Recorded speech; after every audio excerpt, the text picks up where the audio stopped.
Hello viewers, হাজির হয়ে গেছি আপনাদের সবার প্রিয় ধারাবাহিক কথার আপডেট নিয়ে। আপডেটটি দেবো, তবে তার আগে অনুরোধ করছি যারা আমাদের চ্যানেলটি এখনো সাবস্ক্রাইব করেননি তারা আমাদের চ্যানেলটি সাবস্ক্রাইব করে বেল আইকনে একটা ক্লিক করে রাখুন, যাতে সবার আগে আমাদের ভিডিওগুলো আপনার কাছে পৌঁছাতে পারে। সবাইকে নীল পোলাও খাওয়ানোর জন্য বেশ তোড়জোড় শুরু করে দিয়েছে কথা। রান্না করছে কথা, তবে এভির কথা যে গোবরদেবী তুই এই বাড়াবাড়িটা বন্ধ কর, তুই ভালো কিছু রাখতে পারবি না, আর ওসব খাবার খাওয়াও যাবে না।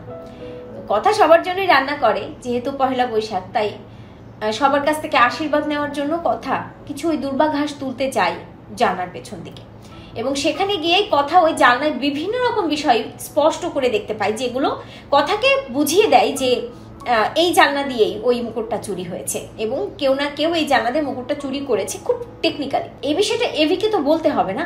কথা বাগান থেকে চলে আসে, মনে মনে ভাবে তাকে আরো একবার এই বাগানে আসতে হবে, অনেক অনেক ক্লু এখানে আছে, বোঝাই যাচ্ছে। তো সবাই হই হুল্লোড় করতে থাকে পহেলা বৈশাখ বলে, বড়রা সবাইকে আশীর্বাদ করে, এভির কথা ভাবতে থাকে, দাদু ভাই সহ ঠামি সহ সবাই।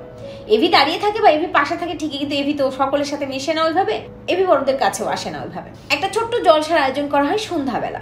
এভি বেরিয়ে যাওয়ার পর এই প্ল্যানিংটা হয়, আর সবাই বাড়ির খাবার খেলো আজকে, আর এভি খাবে না, এটা কথা মেনে নিতে পারে না, কথার খুব খারাপ লাগে। তাই কথাই এভির জন্য খাবার নিয়ে ওই নীল পোলাওটা নিয়ে বেরিয়ে পড়ে, অফিসে যায়, এভির অফিসে।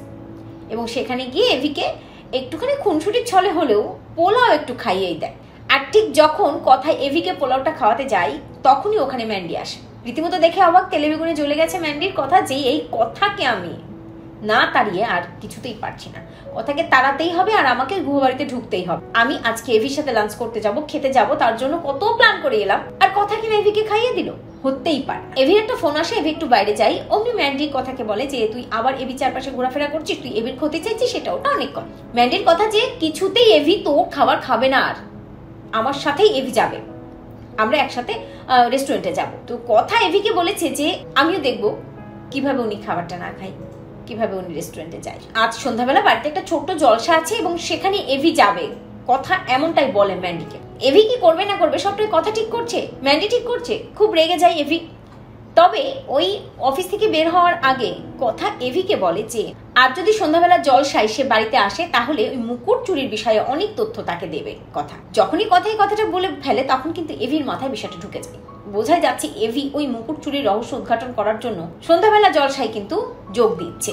ম্যান্ডির কথা একেবারেই শুনছে না, আর এতেই ম্যান্ডি যত রকমের চক্রান্ত করা শুরু হয়েছে। দেখার বিষয়ে আমরা প্রমোতে দেখেছি যে ছদ্মবেশ নিয়েছে কথা, এবং সেটা এভির প্ল্যান অনুযায়ী ছদ্মবেশ নিয়েছে, এবং পুরোহিত মশাই অনেক কিছু স্বীকার করছে। একই সাথে পুরোহিত মশাইয়ের মতো ওই মেজো কাকিমণিকেও প্যাচে ফেলতে পারছে কিনা বা ফাঁদে ফেলতে পারছে কিনা কথা আর এভি, মেজো কাকিমণির মুখ থেকে সব কথা স্বীকার করাতে পারছে কিনা, মুকুট চুরির আসল কালপ্রিট ধরা পড়ছে কিনা, ঠিক কি ঘটে সে সবটাই দেখতে হলে আপনাদের অবশ্যই চোখ রাখতে হবে স্টার জলসার পর্দায়। তো ভিউয়ার্স, আপনারা এটা চান তো যে আসল কালপ্রিটের মুখোশ যেন সকলের সামনে খুলে দেয় কথা আর এভি, এভাবেই যেন দুজন হাতে হাত রেখে লড়াই করে, পাশে থাকে একে অপরের।